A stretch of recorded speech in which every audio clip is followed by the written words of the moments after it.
हमारे डी.आर. बंजारे साहब का कि पिछले कई साल से संविधान की जागरूकता चला रहे हैं। इसका असर भी हम पर हुआ कि हमने संविधान को पढ़ना शुरू किया, तब समझ में आया कि अरे वाह, हमारा संविधान कितना बेहतर है। नौकरी में हमें आरक्षण दिया ही है, अस्पृश्यता के लिए एट्रोसिटी कानून बनाया ही है, बजट में भी हमारे लिए हिस्सेदारी की व्यवस्था किया है।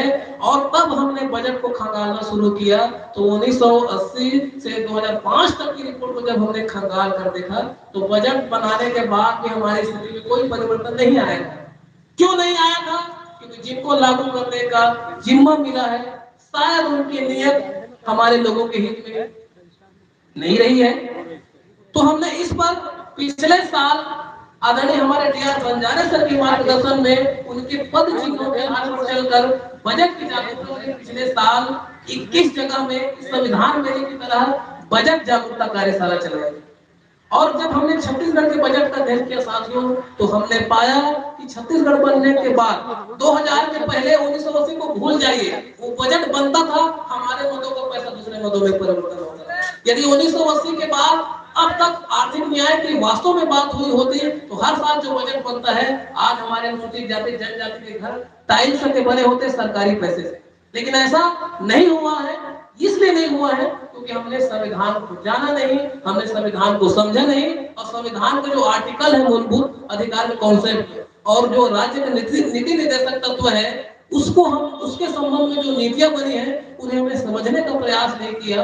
तो साथियों, जब हमने इस पर प्रयास किया, हम सब ने पूरे छत्तीसगढ़ में घूम घूम कर इस पर जागरूकता चलाए, तो समझ में आया कि शासन के सारे विभागों में हमारे लिए स्पेशल बजट है। हमारे व्यापार व्यवसाय के लिए बजट है, हमारे कृषि कार्य के लिए बजट है, हमारे उन्नत कृषि के लिए बजट है, हमारे बच्चों को पढ़ाने लिखाने के लिए बजट है।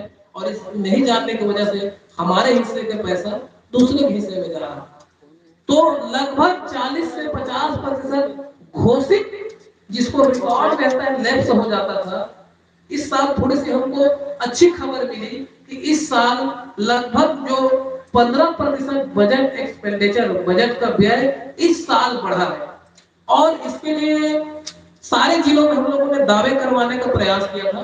कुछ जगह दावे का निदान हुआ, तो जो 60 से 65% बजट खर्च होता था, वह लगभग 85%। यह संविधान को जानने का परिणाम है। और संविधान को नहीं जानने का ये परिणाम है कि हम अपनी बजट की हिस्सेदारी को समझ नहीं पाए। तो मेरे ख्याल से लगभग मैं 45 मिनट इस विषय में बातचीत रखा साथियों। तो आज हमारे पास विशाल, महत्वपूर्ण, विश्व का सबसे सर्वश्रेष्ठ संविधान हमारे पास है।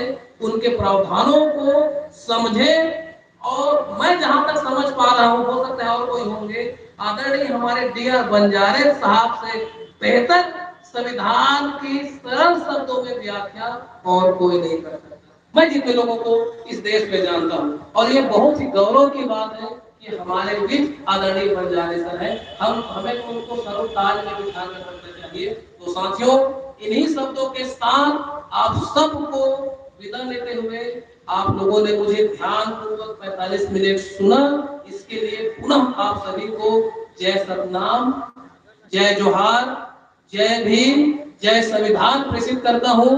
और ये मैं इस मंच के माध्यम से प्रण करता हूं कि जब तक मेरी सांस में सांस बाकी है, मैं भारत के संविधान को जन जन तक पहुंचाने का प्रयास करूंगा।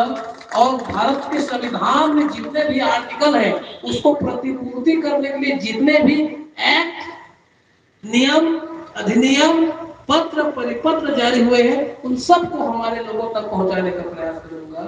बहुत बहुत धन्यवाद आदरणीय डी.आर. बंजारे सर, आदरणीय हमारे मेरे मित्र सुनील भारद्वाज साहब, और संविधान सभा प्रचारी समिति सदस्य का धन्यवाद।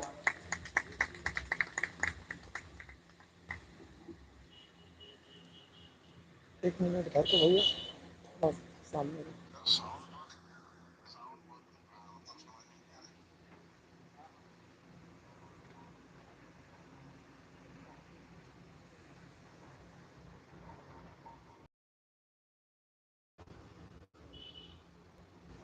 हमारी संविधान मेला का कार्यक्रम, पहला कार्यक्रम जिसके तहत हमने संविधान प्रदर्शनी देखा। दूसरा कार्यक्रम